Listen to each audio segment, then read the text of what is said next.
If you're defrauded by your college, it may get easier to get your federal student loans forgiven. Under borrower defense to repayment, you can get your loans forgiven if your school made certain misrepresentations about the nature or quality of the education that was going to be provided. The rules governing the process were revised in 2022 to simplify things and make it easier for borrowers to qualify, but an appeals court struck those rules down, leaving things in limbo. Now the U.S. Supreme Court has agreed to take on the case. Before I start, let me be clear. If you were involved in the Sweet v. Cardona settlement, this doesn't apply to you. Sweet v. Cardona was the settlement that allowed federal student loan borrowers to get their loans automatically discharged if they had filed a borrower defense to repayment claim and their school was on the list. So this only impacts students who were not involved in the Sweet v. Cardona settlement. We're dealing with anyone who's looking for forgiveness under borrower defense now.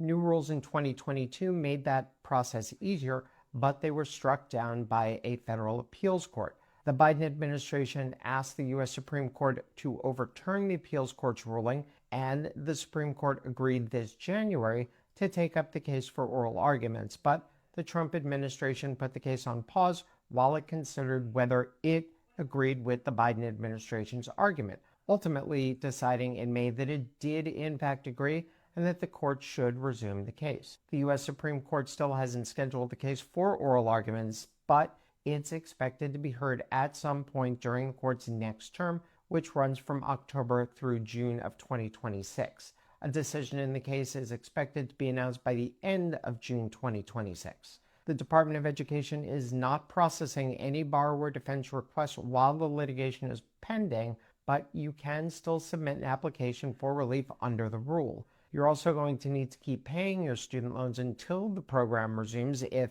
ever, and until you're notified that your application was successful and your loans have been discharged. If your loans are ultimately discharged under borrower defense, you may be eligible to receive a refund of the payments that you've made. If you're trying to figure out the best way to navigate repayment, forgiveness, or discharge of your student loans, as always, get in touch. You know where to find me.